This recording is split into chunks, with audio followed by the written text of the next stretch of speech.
You're listening to We All Go Forward, a podcast on self-leadership through setbacks. With ownership, action, and growth, be set back, only to be catapulted forward into a more progressed, truer you.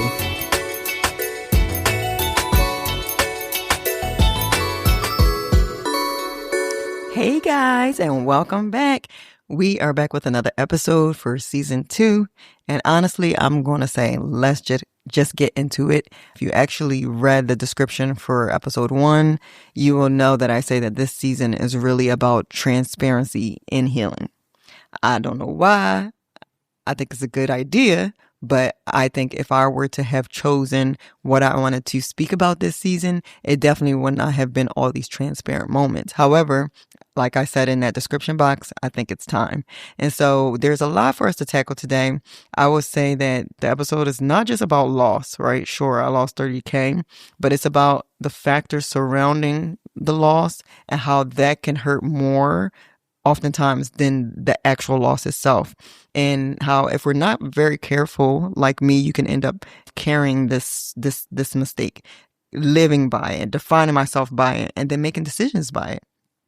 And, naturally, if I'm going to speak about mistakes, I'm also going to include strategy to help us move forward through them. At the end of this, I'm not just sharing a story just to share it. At the end, it's kind of like, how did I even understand that, I was living my life this way? And in line with episode 1, the way that I got the epiphany that, girl, you're not okay and something needs to be done about it, and what can be done, was in the scriptural moment that I want to share with you guys. But since the story in and of itself is pretty layered and a bit dramatic, I was thinking I would just focus on the story itself, plus the aha moment I have towards the end, and then come back in another episode with the devotional. All in all, it's a really good story with good bones to help someone. So thank you in advance for listening. A few other things. I will say that this is a bit of like a story within a story, meaning, so you got to go with the prequel a little bit, guys. You know how it is.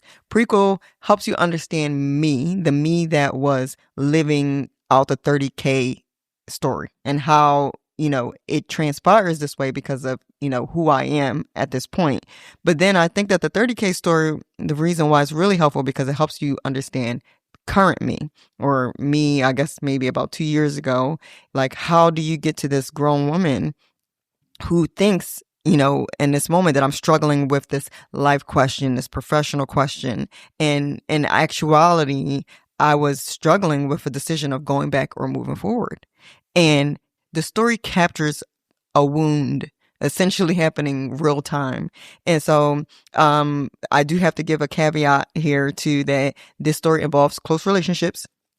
So I'm not sharing to blame, but I am sharing to leave room to discuss the impact. Specifically, I should say it involves my dad.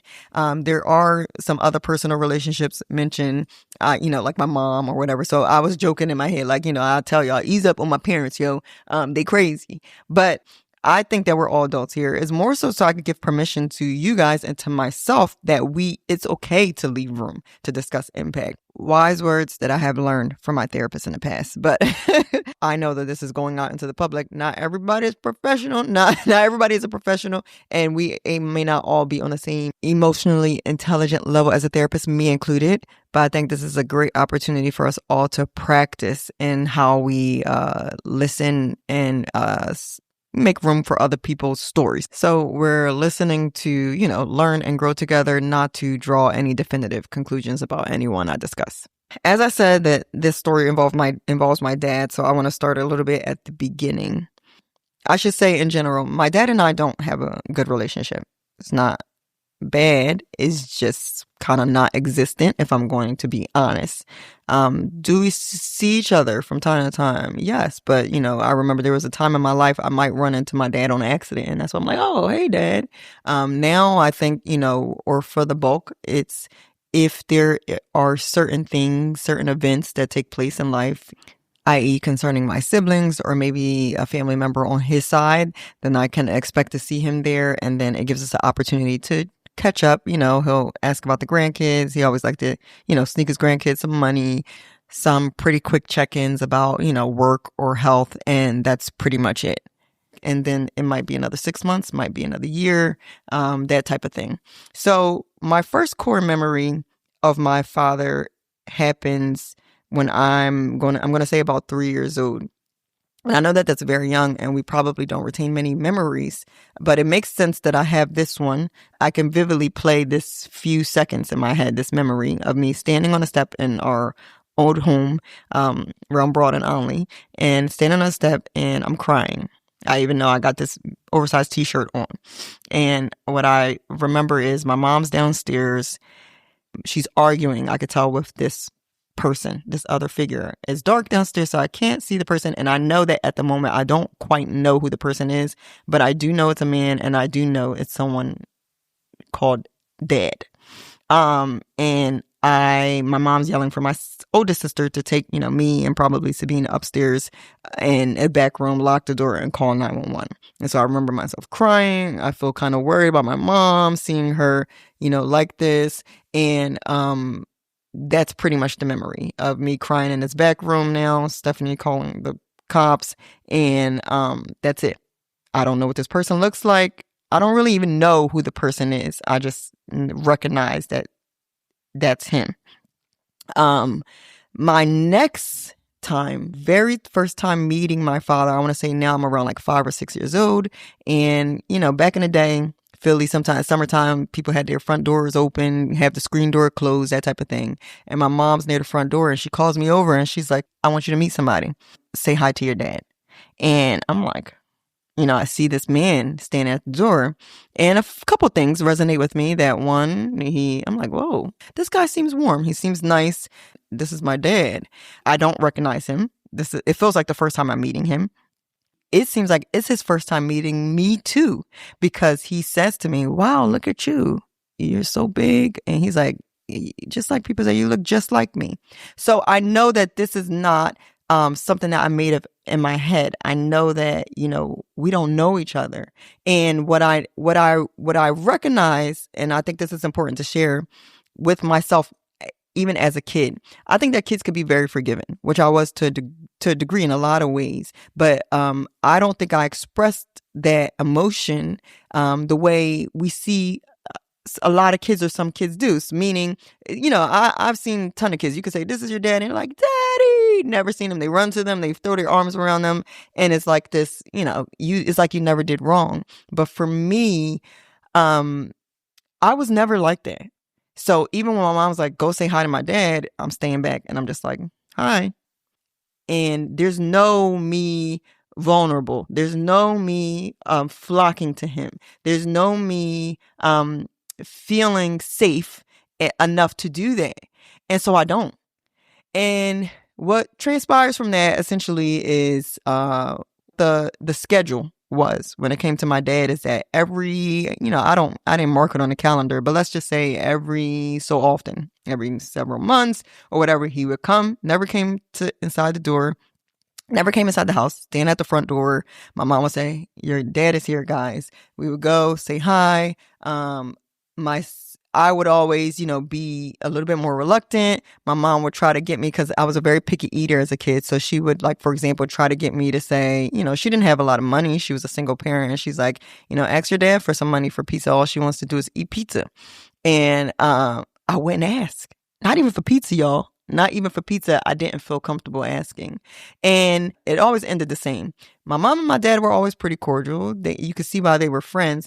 But once she would bring up, like, hey, you haven't given any money and the kids have needs, it would kind of be like this quick bickering of, Ketley, why are you bringing this up? I ain't got no money. Here's what I got. And she would be like, $50 doesn't, do anything for kids, or however many. It was a small amount. And that's not to throw shade, but, for her, it's like, this doesn't do anything for 3 kids, especially when I'm seeing you once in a blue. And then he's like, oh, he doesn't like confrontation, and he would leave and then repeat, rinse and repeat.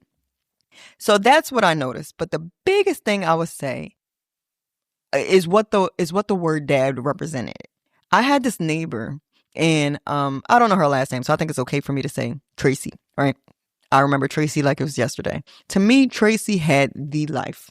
She had a mom and a dad. I couldn't like go over people's houses, but let's say if I stood at the front door whenever we would play together, I remember seeing her house look, nicely decorated. It seemed bright, like extra sunshine was in there. There was like whites and it just looked great. Tracy had like the best bangle gold earrings and the best sneakers and the outfits. Tracy seemed to have it all.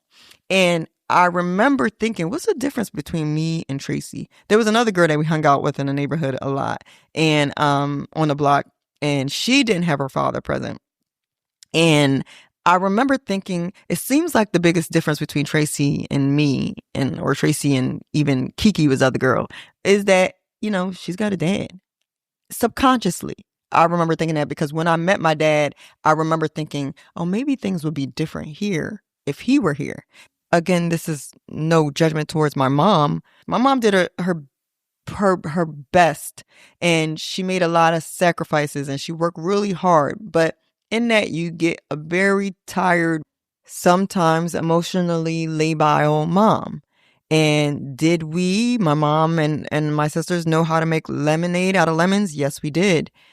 But I would be very dishonest if I didn't say that sometimes the overall theme in our home could be anything but light. As much as I can make sense of things, we were different. Yes, because we were the only Haitian immigrant family on the block. We didn't have a lot of money. Yes, you can see that a lot of neighbors saw that my mom was too tough on us. But at the same time, I think, they commended her based off of our behavior and, the things that she made happen with the little that she had. So there was that. But I individually felt different when it came to the dad factor. I noticed that when my dad came over, I felt like the odd man out.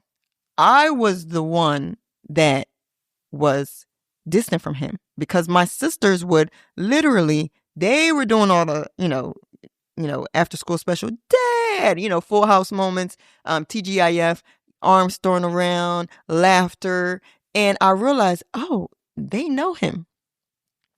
They have a relationship with him. They like him. He likes them. And so I think for me, ultimately, it was one thing to feel othered, right? When Tracy or other people in the world had a dad and I didn't. That's fine. I recognize it happens. But I think when I started to feel othered at home, that was different. And I'll tell you that sometimes as kids, when we grow up, we can look back and realize, okay, maybe I had it wrong. I didn't. And there were a lot of circumstances that kind of reinforced this. But part of it, which I would say was probably not very helpful, was, again, my mom. Meaning that my mom was very, tell it like it is, sometimes too much. And she was not shy to tell us maybe our origin stories when it came to the dynamic of her and our dad with each of us. And so the messaging that we got was that her and my dad, great place. Stephanie was their dream child. Oh, when she was born, this clouds cracked open, first child syndrome type of things. With Sabine, my dad was very much present in the house. But you can tell that her and my dad were in a tumultuous place already. Sabine and my mom really had a rough relationship growing up, and both of them were very vocal about the fact that it had to do with my dad. Sabine was very much a daddy's girl. When he left, it was kind of like a blame towards my mom. This is your fault, my man, okay? You got rid of my man, my guy. And then for me, the messaging that I got primarily from my dad, I got from my mom, because my dad wasn't there, was that before me, my mom was pregnant with twin boys, and they lost them. And the reason why this becomes particularly a problem for me, unsuspecting, me, fetus me, is because my mom made it clear that my dad wanted boys. Again, this is the only story that I got from her. And I could believe it culturally. It's not to say he had a problem with his girls, but after two girls, he wanted a son. And so they're already in this tumultuous place. She gets pregnant with twin boys. She loses the twin boys. It becomes a big thing. And it's kind of like when you see toxic couples thinking that a child, no shade, will keep them together. It doesn't. It never works. And I think that, this felt like their moment of maybe we could make things work. Maybe this could ease things between us. And it didn't work.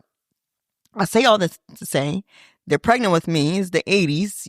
I'm assuming they didn't know I was a girl to start. I didn't look up technology in the 80s, but, she found out when I was born. And I hate to tell you, but spoiler alert, I was not a boy. And so my literal messaging from my mom was, your dad wanted sons. We lost sons before you. Maybe if you were a boy, he might have stuck around. Cold. I know. When it's cold as ice.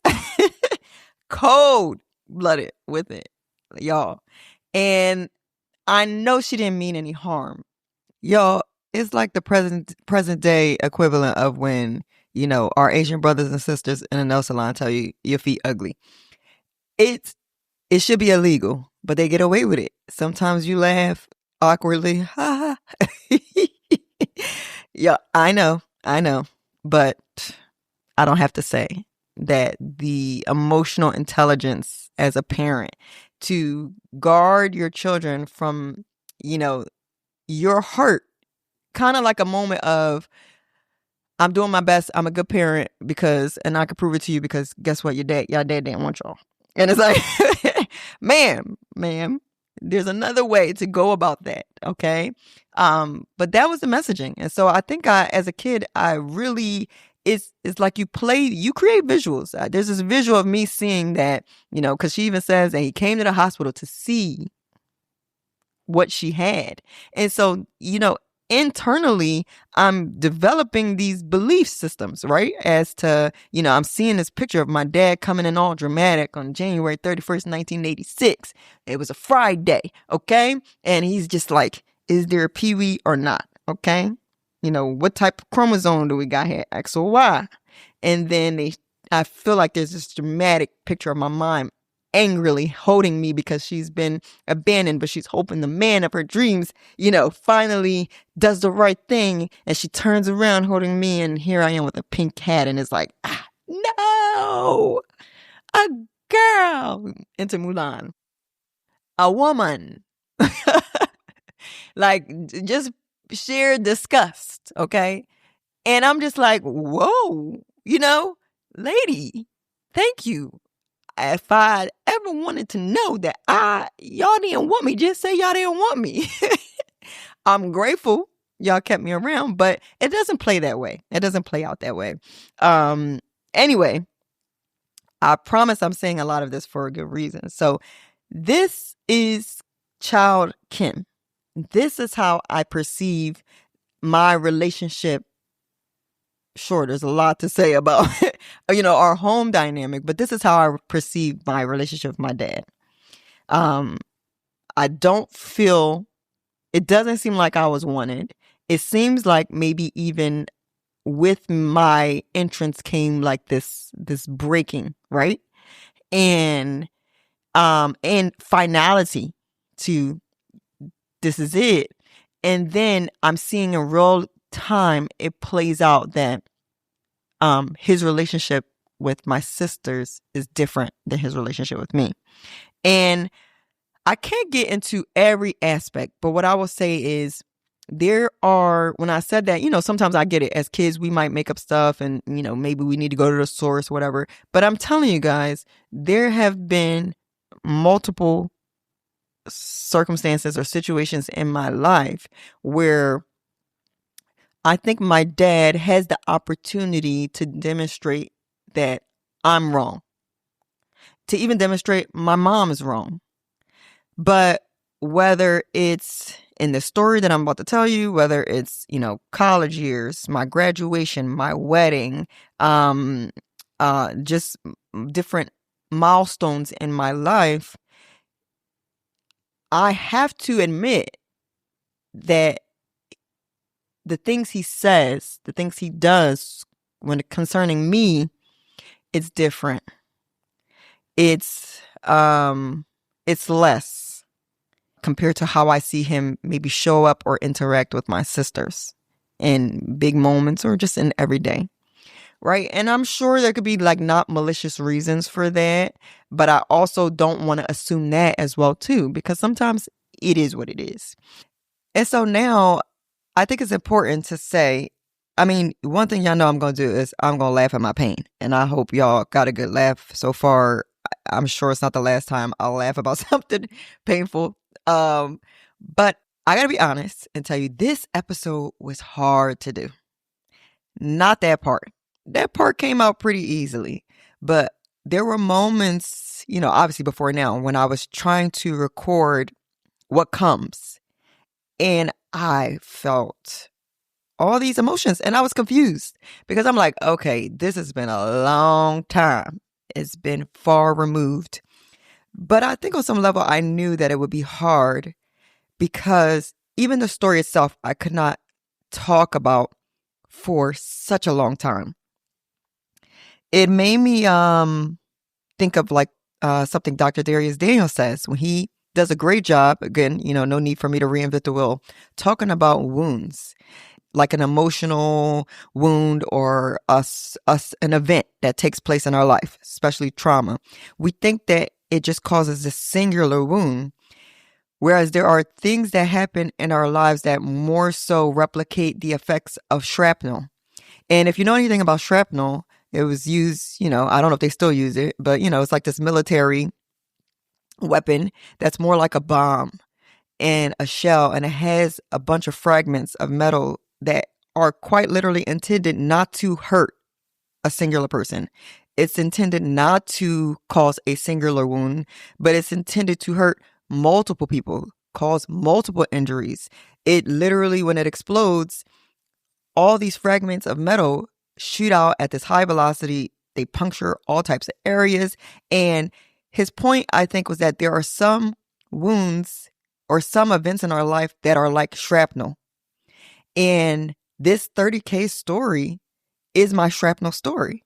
It wasn't just a financial loss. It was a relational loss. It was an emotional loss or hurt. It was a spiritual hurt. And I knew that to a degree because I had done the work. Just like I talk about on this podcast, I had been the person who had the cynical and jaded thinking. I had years of adopting this mindset of, you know what, it doesn't really matter what good you do. It's just all per chance. And God checked me to be like, you see that thinking you've adopted, that's related to this shrapnel situation. And I'm like, gasp. And, he had to remind me, no, I still keep checks and balances. I'm still a rewarder. It still matters what you put out in this earth.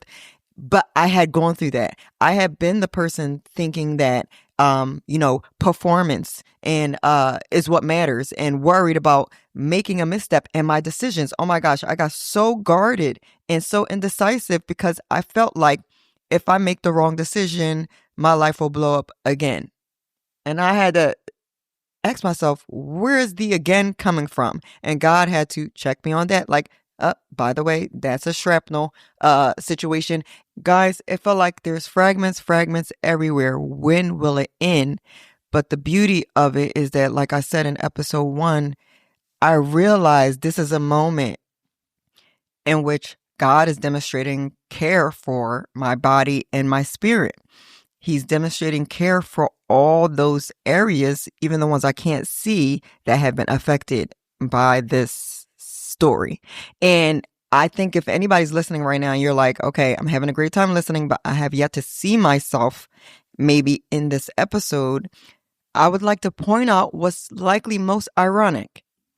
I am trying to get to describing this 30K story and this mistake that I have lived with and strapped on as part of like my identity.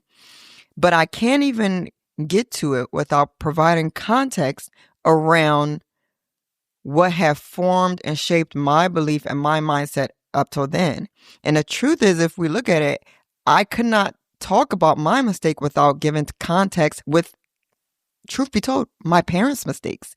And how How poetic is that, right? That in this podcast, we always talk about that sometimes the things that impact us are not even our own mistakes. They're the mistakes or the setbacks of others that are in our environments. There are hard moments, there are traumas, there are experiences that happen in our lives that we can begin to adopt and adapt to, and we layer and pack them on to the point that we think that they are us. And we live through this. We make decisions through this. We see ourselves through this lens of all these facts that have happened in our lives, but they're not truths about us. And we can continue with that same pattern of mistake, produces mistake, or we can allow for interruption and allow for accountability and allow for, as I'm introducing in season 2, which has always been the case for me, allow for spiritual intervention that literally stops the process. And I think that particularly when you look at how layered this story is, or how layered all of our stories are, and in shrapnel moments, if you've had a moment that feels like it has penetrated every area of your life, you feel like there's fragments, this is our opportunity to interrupt what we do from those moments and instead begin to remove the layers, remove the fragments, and allow for change. And guess what? When you start to or decide to break up with your mistakes in all the ways that it has rendered you stagnant, you may have to do work in recognizing exactly what you've broken up with. And in my case, I realized I had done a lot of work. I had moved on from certain areas of my mistakes, but I had not moved on from everything.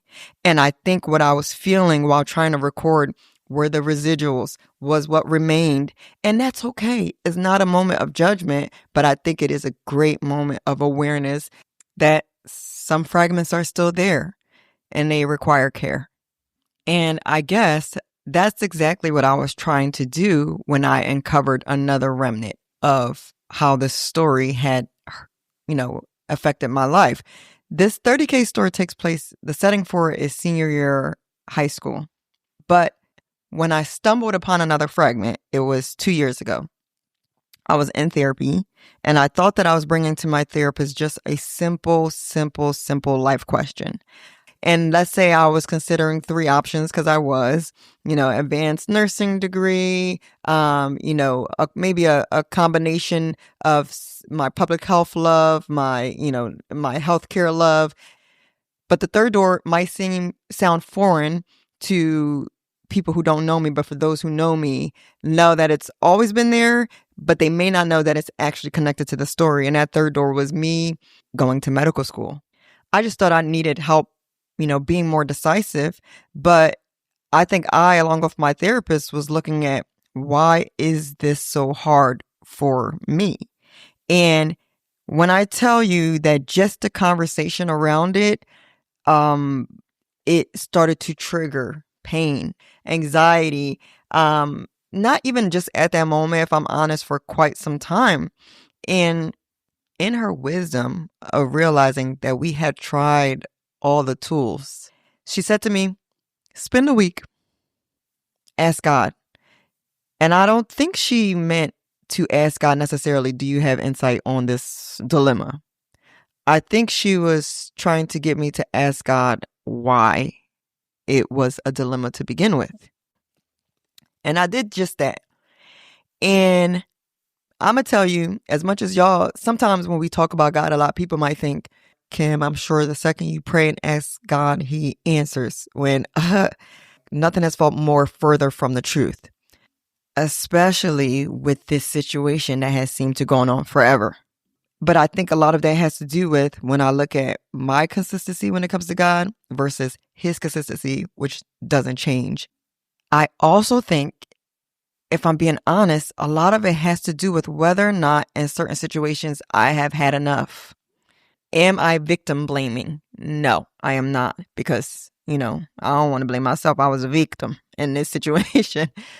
But I think if you're looking for yourself in this story, here's our second strategy moment, that a couple things often need to happen before we can indeed move forward, particularly through our mistakes. Sometimes we are looking at the fruit of issues and not the root. And up till that point with my therapist, I was looking at fruit, decisions I had produced, um, behaviors I had produced as a result of whatever, had gone wrong in my life. But I had not looked at the root as deeply as I did after that conversation with her. And it wasn't because of like this big, glorious, happy moment. It was birthed out of frustration, guys. Frustration is not only necessary, it's good. Frustration with your symptoms, frustration with who you see you are when you look in the mirror or when you listen to yourself speak or how you see yourself respond to others.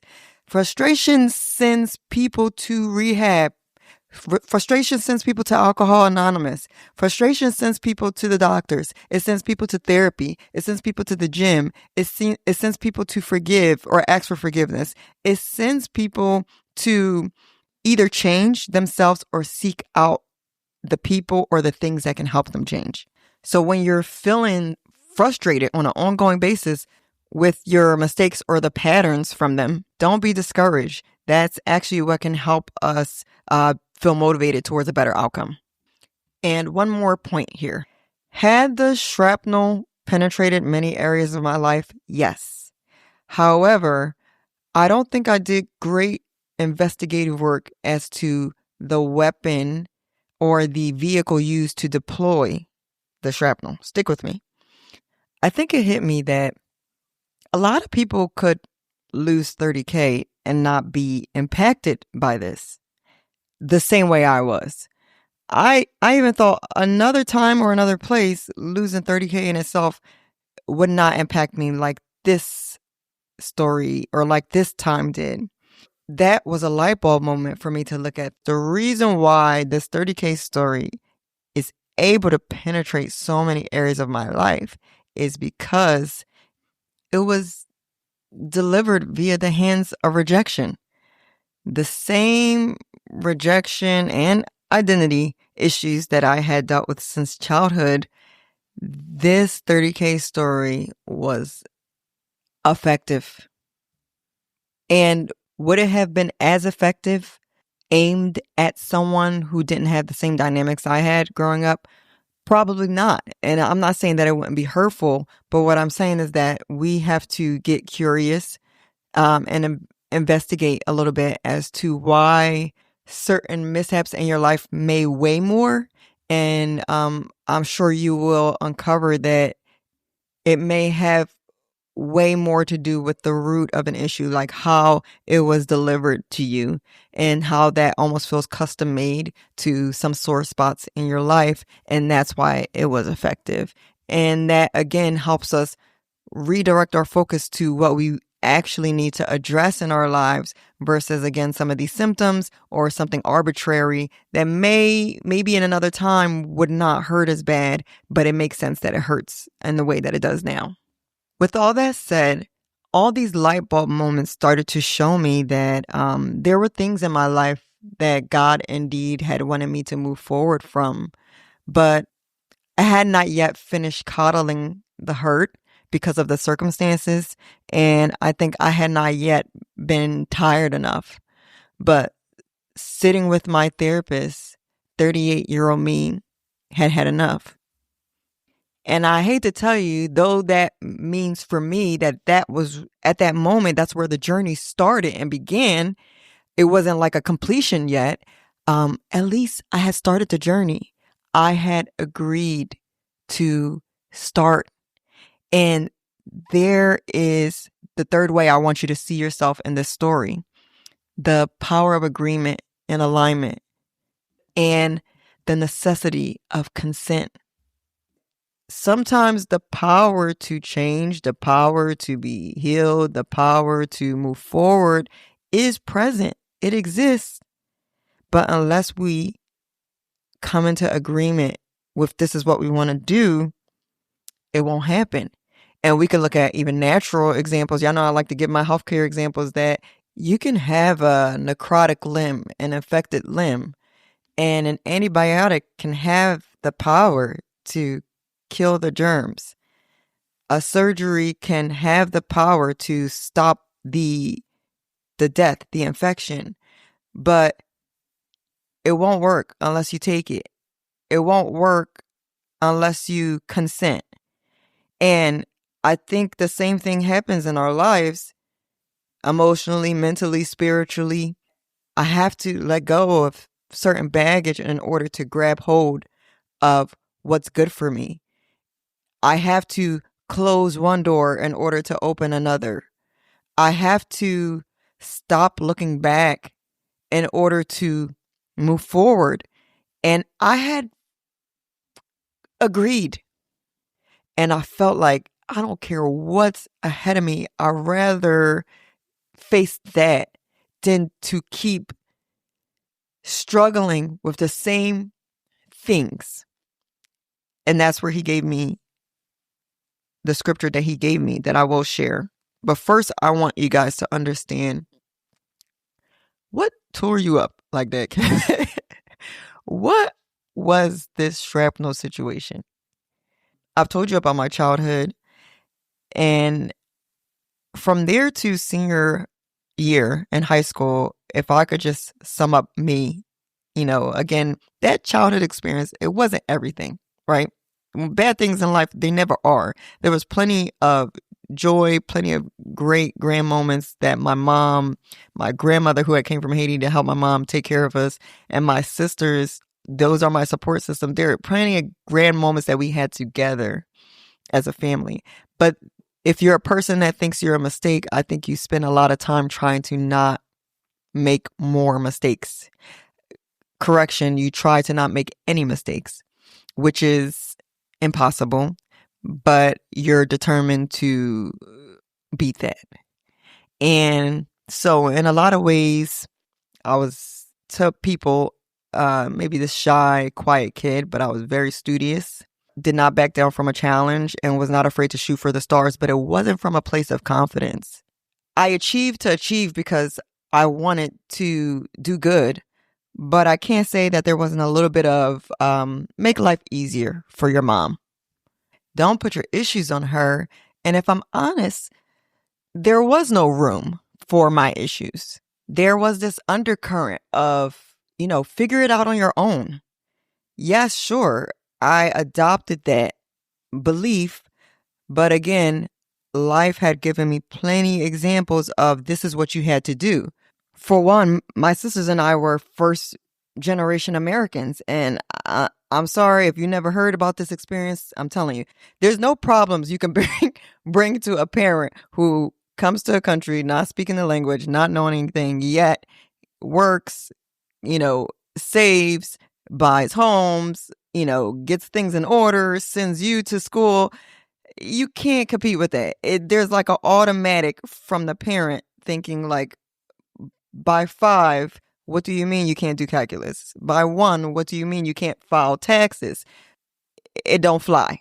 Okay, so there's that aspect. There's the age gap with my sisters. They're 2 years apart. I'm 4 and 6 years apart from them. So quite literally, they navigate almost every experience together. And then there's me. And at this point, they're both adulting, like freshly adulting. And even though they're home, I understand that there's a distance.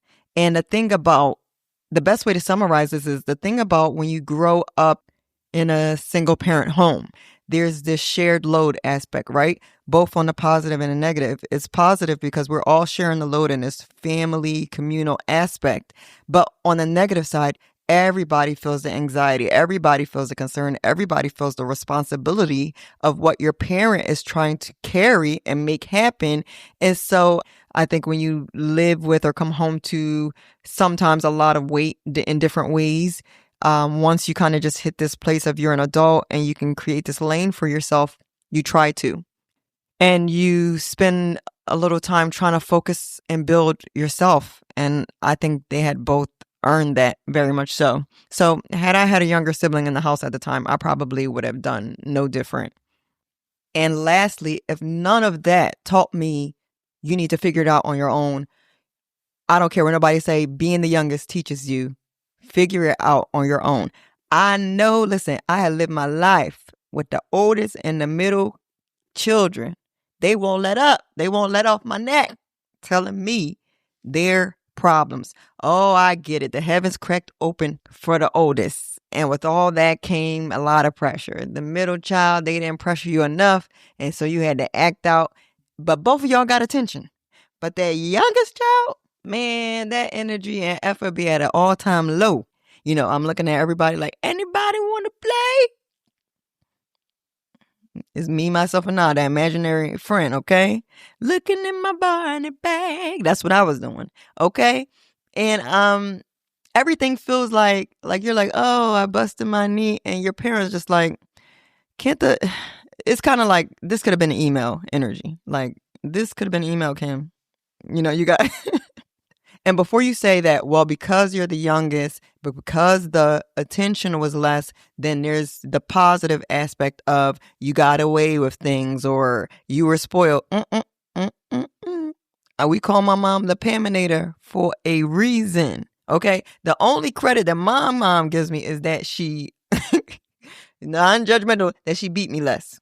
I'm trying to tell you. She said, oh, you didn't get no beatings. Which she did give me beatings. I know. And I remember very well. Because Sister Ketley, one thing she didn't run out of energy for was beatings. She was going to beat whoever. Wherever. Whenever. Okay? The bell. Hi. Here. Hi. Hi. Hi. Okay? Never ran out of energy. The only thing I will say is that I did see in my mom a willingness to let me, particularly as her youngest, be different. And I appreciate that, Mom. But I'll let you in on a little secret. Most people who feel like they have to or who actually have to figure it out on their own don't want to. And so 12th grade year, I'm a senior now at Central High School. And as I said, I was very studious. I had, gone to one of the best middle schools in Philly. I had now I'm at one of the best high schools in Philly, competitive, but I knew I had done well for myself.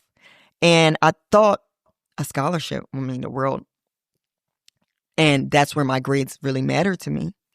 And, I got into several schools, but I'll only focus in the story on two, Westchester, and the other school was Haverford College.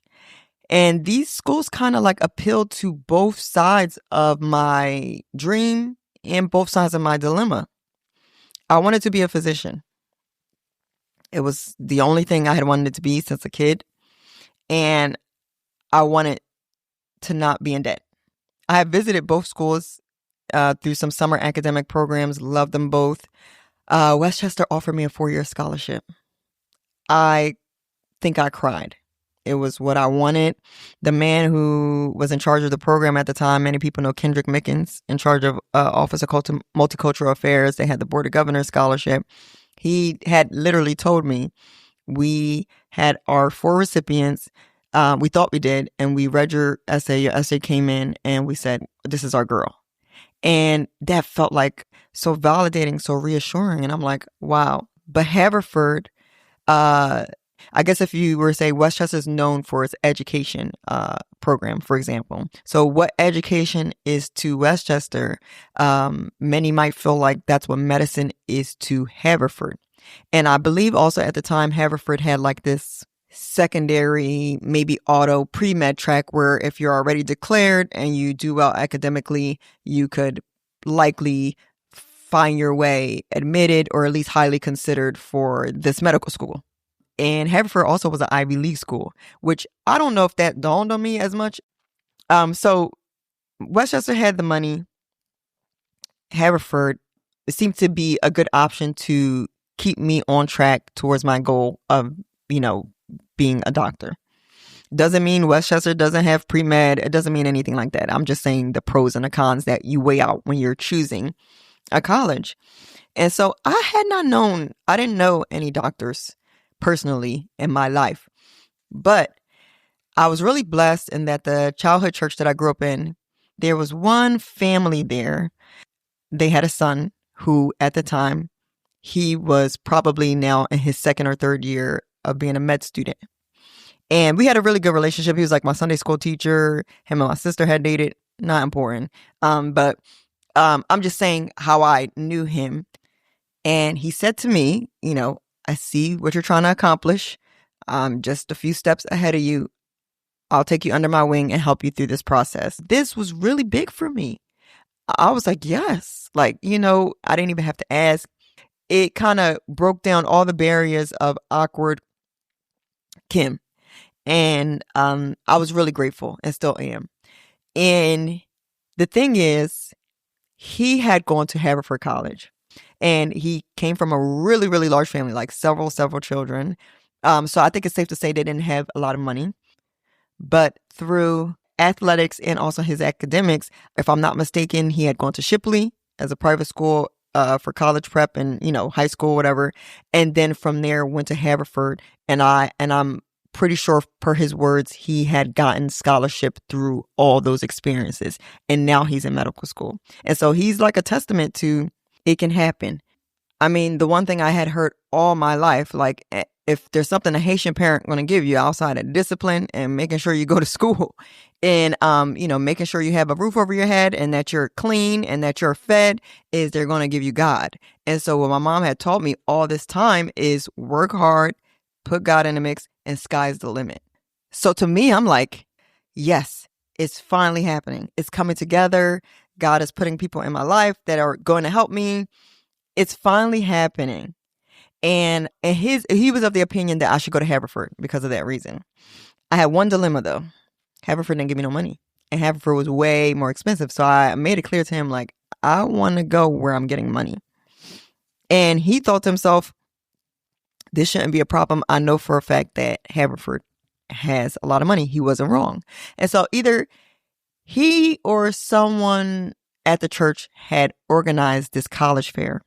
And I'll try to speed this up a bit. And Haverford College was one of the schools that came. By this time, I'm pretty sure I have my acceptance letter already. So I bring my acceptance letter, my transcript, my little resume of extracurricular activities and volunteer opportunities. And I speak with the representative for Haverford College. She's reviewing everything. I'm pretty sure she works in the admissions office, and she makes it very clear that, yeah, we have a ton of donated money specifically for kids that fall into your bracket. All the academic merit is there. It's just that you don't have the financial backing. And I'm like, oh my gosh, could it be? Could it be? So, my mom ain't raised no fool completely. I now make it a point to, after that day, contact Haverford College, have ongoing conversations with this one woman in particular who becomes important in the admissions or financial aid office. And I make it a point to clarify, is there an essay I write? Is there an application that I write? I don't want to assume that I will receive this money. And this woman that I speak to makes it clear, like, no, we don't go through that process. It's literally donated money. We have the funds. She's like, and the fact that you're accepted, looking at your grades, looking at your household income, I can assure you we have the money available. You are a student we would distribute it to. You meet all the requirements. It's just typically allocated at this time and date. I don't know, guys. What do you do? I want to tell you that at this point, I'm a 16-year-old girl. I went into college at 16 years old. I was always a little bit younger. Partly because, don't laugh when I tell y'all this, but my kids always be like, I feel like my kids be having those auntie moments with me, like, go ahead and do that little dance. But instead with them, it's kind of like, mommy, go ahead and tell people how you skipped kindergarten. So here I am telling y'all, all proud, I skipped kindergarten. So my kids either be trying to play me or they so proud. It's a little mix of both. But I did skip kindergarten, y'all. I only tell y'all that not because it's the flex that my family think it is, but it's because that's why a lot of times people ask me, how are you so young compared to some of my peers? I skipped kindergarten, and then in elementary school, I had a teacher advocating for me to skip one additional grade. Now, this is me trying to flex a little bit on y'all. But my My mom is a hater. I'm gonna tell you that. My mom was hating, and she was like, "No, if she skip again, they're gonna beat her up. She's too skinny." And I'm like, why you gotta be so rude? So what? I'm skinny. I'm small but mighty, lady. Don't be hating. And I do honestly feel like, okay, I would have been the original smart guy. She's a smart guy. It would have been she's a smart guy. Now he's okay? But somebody wanted to hate on my life, and that's all right.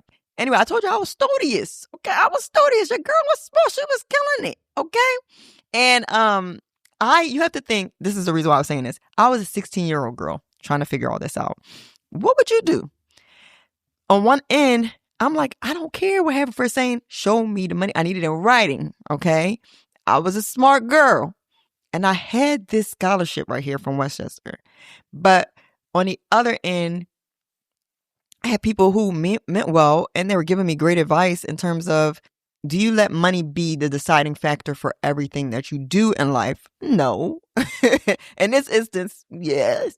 But I think his point was particularly when money doesn't have to stop you to take the alternative route. They do have donations. And in that way, he was right. Well, I feel like you guys have an idea as to where this goes, but you don't all the way because, again, there are parts that will surprise you. And so in the end, because at the same time, simultaneously, Westchester is calling me. I mean, like, they're calling me, they're sending letters like, we need to know if you're going to declare. It makes sense, but in hindsight, I think a lot of it had to do with the scholarship component because newsflash, spoiler, I will tell you that when you get to school, you realize that there are many kids who say that they're going to school, and guess what? They don't come. And guess what? Nothing implodes, nothing explodes. No cavalry from the school comes to break your kneecaps. Nothing that I thought would happen happens. And Westchester is, rightfully so, asking for a response. I'm even asking them, like, can I tell you at a later date? And they're like, we really need to know by this date. In the end, I decline Westchester, which means I lose the scholarship. And I choose to accept Haverford. But something interesting happens in all of this. I contact the same woman in the admissions office. She's very familiar with me by now. And she says something that I never heard up till now in my life. She says to me, I've confirmed we will definitely cover 4 years for you. But first, I just have to ask, is there anyone else financially responsible for you that can contribute to your college education? And guys, when I say at first, I don't really get the question because I'm like, anyone else? No, it's just my mom. My sisters are barely adults, so I don't think that's what she means. And she says, well, what about your dad? Oh, I'm perplexed at this point because I know I said all that childhood stuff, which is true. I know that you guys probably are envisioning a distraught, young kid, but there's a reason why I told you I wasn't an after school special kid for a reason, because I will never deny that having my father, our relationship hasn't impacted me. The thing is, though, I'm a type of person that I did not always notice that he wasn't there, and I didn't necessarily give it attention because he wasn't there. Like, what am I to do? Focus and shrivel up on this person that is there? Life keeps moving, and I was definitely a life keeps moving person. He wasn't someone I had and I lost. He was someone that I never had. And yes, he got introduced into my life, but it never stuck. So, like, even at this high school point, we saw my dad even less because we had moved, not across the country to West Philly, but that was enough to make a difference. I just wasn't and still am not a person who and I don't love it about myself, but I'm not a person that struggles with distance. Will it catch up? Does it impact me if it's someone I care about? Yes. But I can very easily draw a line. And I kid you not, her saying, "What about your dad?" It was like a brief moment of dad. Who the heck is dad? Oh, dad. No one in my life had ever asked me this. And I'm like, what does my dad have anything to do with this? And she's like, well, can he contribute anything to your college education? Y'all, I just want to put this pin. I know in hindsight, I think that all this woman was trying to get to the bottom of, like, if she had a redo. And every now and then I think about her, because if I were her, I'm not saying this in a malicious way, I would want to redo, in terms of, I think she could have just handled this better. I think her point was that, in a spirit of accuracy and to prevent, abuse of the system or the finances, I need to roll out, if you have any additional contributors or sources of income that could help with your education. That's it. But I think that the questioning could have gone a lot better. And also, I was very confused by the fact that I'm offering and you have already, and I'm saying you have my financial records. I can show you mail. I can show you whatever you got to do. Even in my school records, my father, I've done a good job on this podcast, I think, this is describing, he had never been a part of my life. He'd never been an emergency contact. All I knew was my mom, my grandmother, and my sisters. And here's this woman. I'm on the brink of pursuing this dream, and this woman is asking me, what about my dad? Can he contribute? And I'm like, insert, probably memory of my mom and dad, having not a big spat, but small spats over money and things that he doesn't want to confront. And I'm like, no, I don't.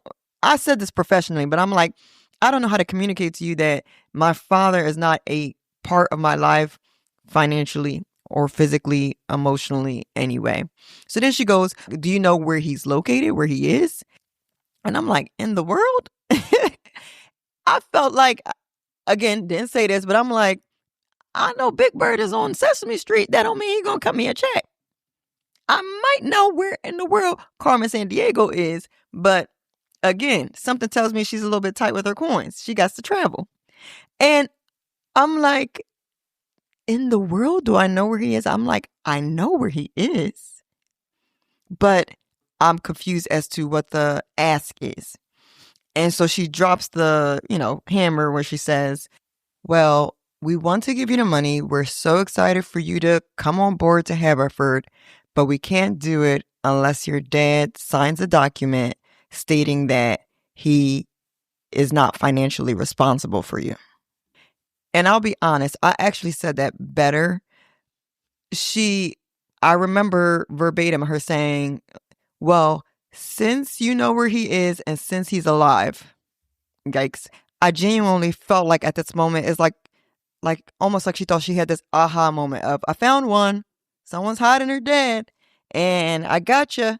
And you got to bring him out. You got to bring him out. You got to bring him out. If you want us to cover this 4 years. And I felt like there's something about this dynamic that you can't relate to. There's a nuance you don't understand.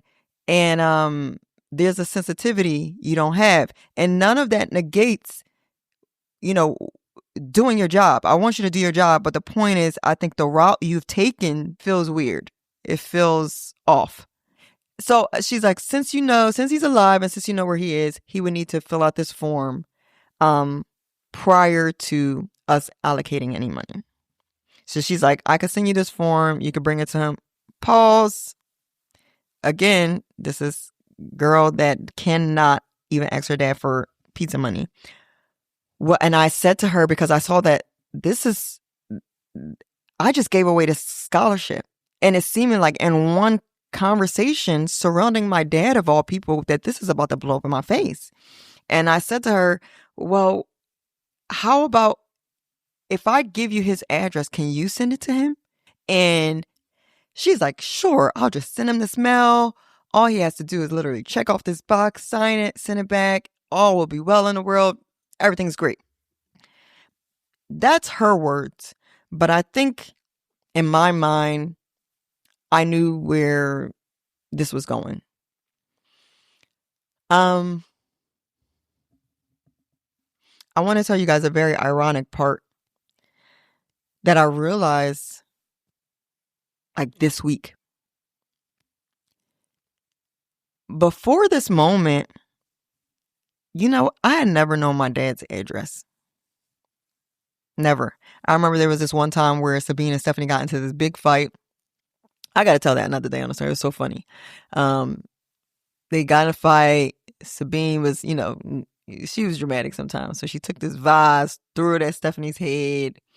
It did hit the head. I saw it hit the wall behind Stephanie's head. And Stephanie pulled like a 5-second delay and was like, oh, she tried to hit me in the head. Let me just pass out. Let me just, pretend. So she fainted on the floor, acting like it hit her on the head. My mom was home. My grandma was home. My grandma snatched Sabine up so quick, like, you try to kill your sister, especially with me home? Sabine runs out the house. I'm crying dramatically, like, oh, my life is falling apart. And I was telling my husband this week that this is how I know that I never knew my dad's address before this time, because when Sabine ran away, my dad brought her back. And when one of my first things was not, besides the fact that she ran away and I was so scared, I said, how'd you find Dad? That was my question. Because she tried to go to my aunt's house and my aunt was home, I think something like that. So she went to my dad's house. But in my head, I'm like, well, where is that? Why do you have, again, is this a PDF that was sent? I didn't know. Never knew his address. But at this time, I knew his address because between 8th grade and 9th grade, my mom had done this big thing.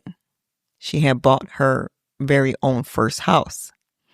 And the reason why I say her own first house is because apparently I didn't know this. The house that we had grew up in, the house that I talk about the memory of standing on the step and seeing the shadow downstairs of her arguing with somebody.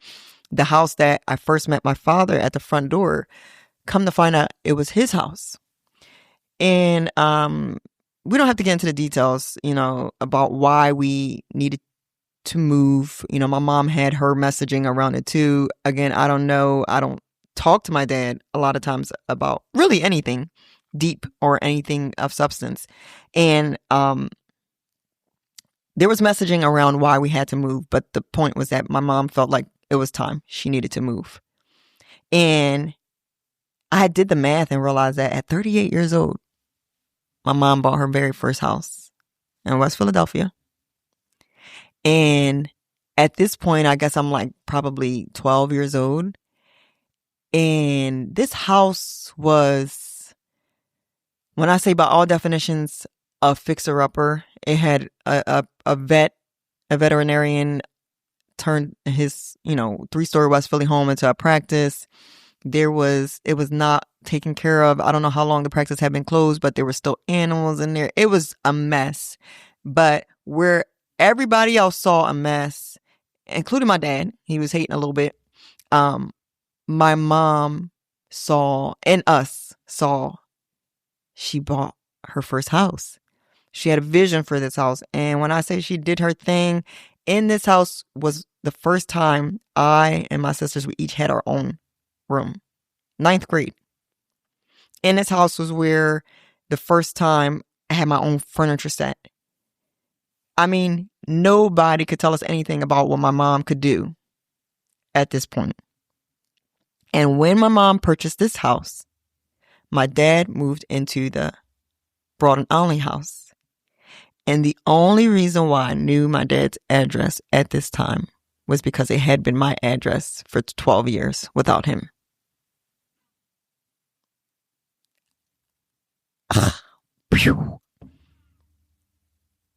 That hit me this week. And at this time, I give her the address. She sends the letter. And I want to tell you, she and I had a couple conversations every week, checking in. And she went from first week bubbly, no, well, maybe he didn't get it yet. Second week I checked in. Well, he's got to have it by now, but maybe, we'll give him a little time. Maybe there's a due date on there. Some people like to wait closer to the due date. And I think before I called her again, I started to now, this is what happens when you feel everything internally. It starts to kind of bubble outward. The girl that could figure things out on her own was crumbling.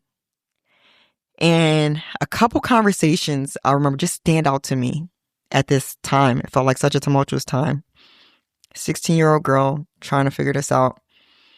And my mom comes to me, and I remember on her face there's like this worry, but the worry is more so that crap, as a parent, I haven't really checked in all this time.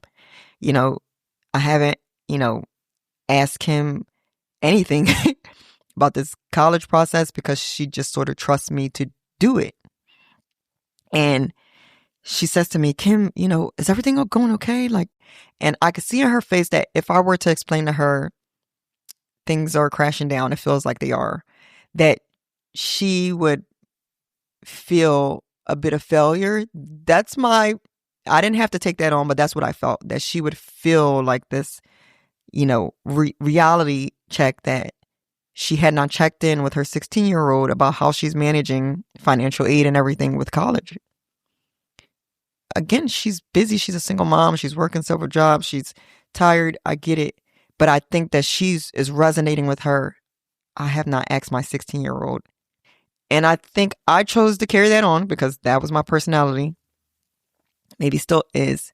And I said to her, Mom, no, it's all worked out. I got it figured out. And I see this relief that comes over her face. I'm good with that. But then she says, oh, Kim, thank you. She's like, all of you guys do a great job figuring it out. She was like, but out of everybody, you always figure things out by yourself. You always work it out. And she said, I don't know how you do it. She said, Mommy's so proud of you. Thank you. And I know she meant that as a compliment. I know it meant a lot to her. But in the moment, it felt like not great. A second combo happens with Stephanie where I guess, at this point I'm making phone calls. I'm stressing out. I'm trying to figure this out. And she's looking at me like, what is going on? And I explained to her, everything. And I say to her, you're close with him. This is how I know I'm desperate. Like, you talk to Dad. Can you just ask him? I'm not saying you got to pressure him, but can you just ask him if he has a letter and try to find out what his plan is? And she talks to him. And she comes back, and Stephanie's good for a little after school special face. And she's like, and voice. And she's like, what I can say is, don't laugh at my sister, but she's like, what I can say is, arms crossed, hand on my lap. He has received the letter. And I'm like, no, it's Sherlock. the personality differences between me and my sisters. Oh, man. And I'm like, yeah. And she's like, I think he has a concern. She's trying to speak in hypotheticals about what he exactly said. I think he has a concern that if he fills it out, that he'll be financially responsible for your school and he can't afford it. I said, okay, but did you explain to him that this letter is for the opposite? That this is his chance to say, in my Kiki Palmer voice, I don't know that man. I don't know that woman. Okay? I'm sorry for this man. Did you explain that to him? And she's like, I did, but I think, and I just kind of raised my hands and I said, I got it. I'll say the last few conversations I had that stood out to me was one, I called the woman back at Haverford and she says, I still don't have this letter. And I was sure that she would not receive it. And I think in her voice, I started, for the first time, I think she saw what I had what I had been trying to convey. And I could hear her voice, first confusion, but I think a little bit of pity and then maybe some sadness. And she said, he just has to sign it. And I said to her, yeah, I understand. But I told her, I would like to thank you for the opportunity, but I will not be attending Haverford College. And that was it. I, of course, frantically call Westchester back, and I'm like, any way I can still attend, I can. And that's where I end up going. But, I can't get my scholarship back, of course. And I think at this point, not too many people know, right? Like the lady at Haverford, yes. People within my home, yes. But I still have one more conversation to have. And I don't want to say it feels the most embarrassing, but maybe it feels the most embarrassing because this is now someone who knows me, but they're outside of the home. And I can no longer protect this secret because I'll tell you the truth. Even my mom, I mean, my sister may have mentioned it to her, but even my mom, I never went back and said, this is what dad did. I didn't deal with things that way. I internalized it. And the thing about internalizing, to me, I get this vivid picture of there's a secret, right? I had done a good job up till now of hiding this secret that I worried about, that maybe I wasn't wanted, that maybe I was an inconvenience. And I just stuffed it down and didn't talk about it, didn't breathe life on it, because then it would feel true, not only to me, but to the world. And I had done a good job stuffing it down, even though it was tearing me up inside. But I think every time I talked about the story and anytime somebody else knew, it felt like they can potentially see that maybe my worst fear is true. And I know that that's a lot of generalization. That's a lot of, misinterpretation. That's a lot of assuming. But the evidence feeds the lie to myself. And so, of course, I go to church and, need to give, this guy who's like my mentor at the time, but the med student, an update. And I let him know I'm going to Westchester. I'm not going to Haverford. Of course, he's confused. He's like, well, what happened? Did he sign a letter? And I have to tell him that, no, he didn't. And, similar to the lady in Haverford, he just has this, I think, visceral reaction. Everybody's kind of feeling this heaviness where he's just like, he just had to sign it. And I think in him, what a full circle moment of what I saw in Tracy, right? That neighbor that I talked about in the beginning, that dad factor. I think I start to see it in him. Not that he's clearly this intelligent person. He understands that every parent and kid dynamic is different, but, in all the ways that he and I were similar, Haitian or Haitian American, families that didn't really have much, strong academics, trying to make a difference. He had his dad, though, in all of that. And I think what I saw in his face was this disconnection of maybe what a father does, maybe what a father could make possible. From that moment on, I spent my life blaming myself, expecting that a 16-year-old girl was supposed to know how to do it all. And it wasn't until therapy, that someone asked me the question, well, who all are you offended by? And yeah, sure, I never asked that question. I knew I was offended and upset at myself. And it was a good question to ask because I could let it out just one time, just speak it out loud and then release it. Because again, most of the people who made the list, they weren't people that I actually held anything against, and I still don't. But sure, let's do this exercise of awareness. Like if I created a list, I could say, yes, I was offended at my mom because, she maybe should have tuned in a little bit more. Sure, I was offended at my sisters because they had both, gone to college, graduated, or were almost done, and, maybe could have reached back a little bit. And sure, I could have been offended at the med student, even though all he did was try to help me, in the way he knew how. Sure, I could have been offended even at the school representatives who maybe have these hard conversations with young kids and the pressure that was there, or the, not great training on how to communicate. I could have said all that. But when it really came down to it, once I took my eyes off of 16-year-old me, I realized I was most offended at one man. And I'll tell you, it wasn't my dad. He got placed number 2. It took me a while to realize I was offended that $30K, a school that costs $7,500 a year, $15,000 for 2 years, $30K for 4 years. That $30K had to cost me so much more. I felt offended that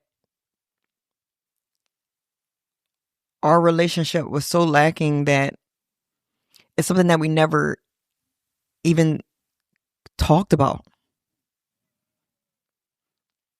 I mean, I look at my life and I see that so many things. I know I talked about me being jaded and cynical, but what I didn't say, one of the impacts as well too, that I realized later, is that at Westchester, I'll tell you the truth, I was a chemistry major for 3 years, stayed on board for my pre-med track. And then, but the whole time I felt like my capacity had decreased, my capacity for hard things.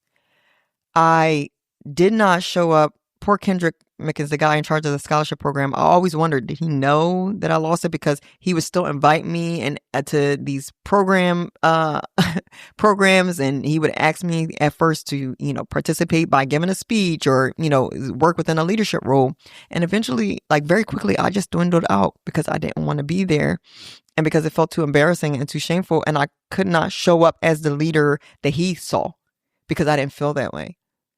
And I think about the fact that my junior year, I changed majors, which put me on a completely different track. I never became a physician.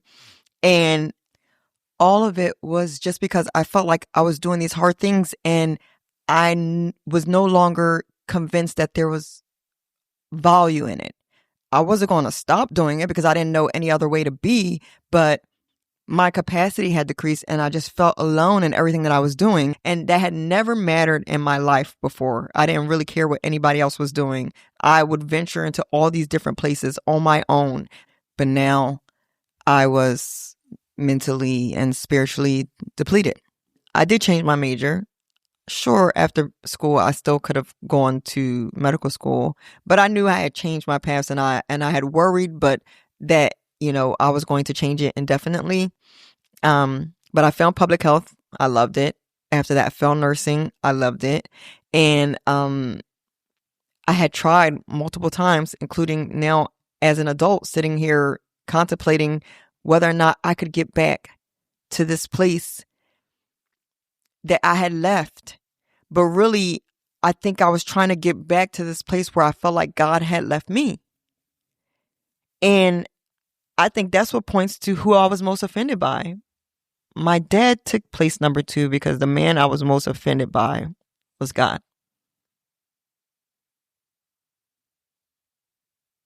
38 years old. I'm in therapy. God has shown me before that this situation has made you upset at me. It has made you not trust me. And I've always struggled with trust with God. But after this situation, here I am at 38. I'm realizing that I had lived my life feeling the weight of, when I trust people, things blow up. Things don't go well. And the biggest person I struggled trusting was God. Because I tried to do all the things that I thought made sense. I tried to do right. I tried to take a risk. I tried to be safe. I tried to do it all. And I felt like the reason why I was most offended by you, because I had to be honest and realize you could have given me a different outcome. I know we're not supposed to live by miracles every day. That's not what I'm trying to do. I know that my efforts matter, my participation matters. But at the end of the day, I didn't need much. You could have just maybe made one person say, you know what? Don't give that scholarship up yet. You could have just made even the woman at Haverford say, oh man, I can tell your dad's not going to send this letter, and it's okay. We'll go with based off of, every other document that you have proving that he's not contributing to your household, and we'll give you the money. It could have gone a different way. Regardless of my mistakes. And that's big for me to say, because sometimes all I see are my mistakes. I felt most offended by God when I realized, in spite of my mistakes, it seems like it would have been a simple fix. And you chose to not guard me from this injury at the hands, if I'm honest, of a person that I never thought they could injure me so deeply, since they were not a part of my life. And I felt like I was living that out. My dad had never been a part of my life. It was a gash, but it was a small one. And it wasn't one I had to focus on every day. Why? Why did the moment I worked hardest for, why did it have to come down to him? And when I tell you, it hit me that this situation has had control in your life in ways you had not known. This situation cut me. I didn't even want to talk about it. And I know part of it I don't want to talk about because I feel like I don't want people looking at me like, oh my gosh, that's terrible. Your dad hates you. I don't think my dad hates me. But I think another reason why I didn't want to talk about it, because it seems so silly. In my mind, I was boiling it down to, girl, you all disrupted and hurt over $30,000 over a college scholarship. You big and grown. But that's not what it was. I was hurt because 2 men in my life had disappointed me. One was one that I never asked for anything. The other was somebody who you're telling me to depend on you for everything. And yet, in this moment, neither way and neither one seemed to work out for my benefit. 38 years old, I got off the session with my therapist and I was angry. I felt embarrassed, and I said to God, this situation is coming up again. I can't even make a life decision because I know that it's about my rejection issues. I know it's about my identity issues. And I said, and I want to be done. I said, I've been dealing with this long enough. I want to be done. And I told God angrily, I'm like, show me. You got people calling me out saying you're a Christian, you believe in God. She's right. I said, show me.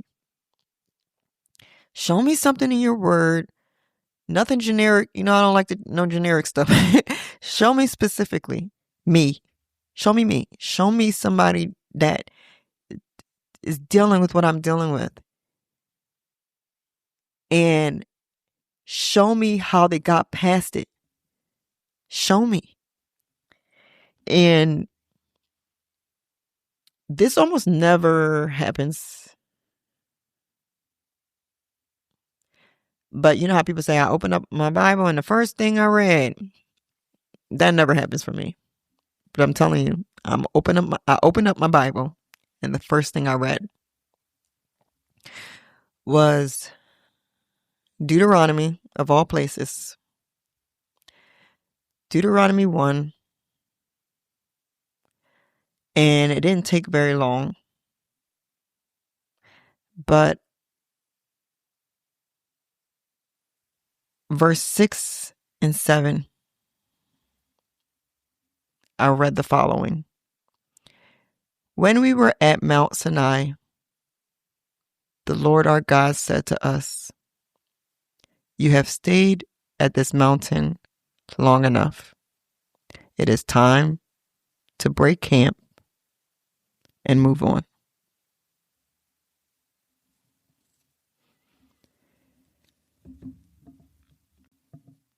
I don't have to tell you guys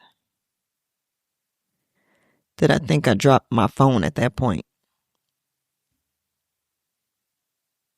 And I cried. I cried because I don't know which one I cried for more. I cried because expeditiously, in my TI voice, God had answered me. He saw me. He said something to me regarding my prayer. But I think I cried more at the realization that it was time. I think I cried more because I realized I had been staying at my own mountains way too long. I saw myself camped at this mountain of rejection. I saw myself camped at this mountain of identity issues and trying to find what felt like the right or appropriate labels in a world where I felt like so many people tried to strip that away from me. I needed God to define me by certain achievements, by certain labels, by certain blessings. And I had camped myself right there. I'm not saying, when I do the devotional, you guys will talk about it. I'm not saying that you don't camp there for a reason. I'm not saying that those things don't play a role and that they can't be important. But what I'm saying is there's a time to camp and there's a time to move on. And I saw myself camping there. And the second I was tired of it, God showed me that all along. He was letting me know, you have stayed there long enough. You have stayed circling these rejection issues long enough. You have stayed circling, waiting for even your mom or your dad to define who you are long enough. You stayed long enough. It's time to break camp and move on.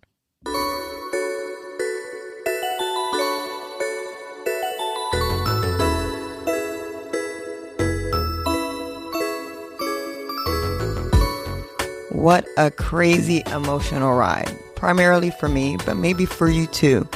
Maybe you're reflecting on shrapnel you have buried deep. Maybe you're seeing the issues that have become mountains and the places that you have camped and babysat these hurts. Well, guess what? You're not alone. And it is indeed time for us to break camp and move forward. I promise I won't leave you guys hanging. The Breaking Camp devotional is up next, an optional episode, of course. But if you enjoy this episode or you know it would help someone, please, please, please pass it on. You know what I say. As we progress and move forward, we become a resource to help others do the same, but only if we move. If you go and I go, we all go forward. Let's get moving.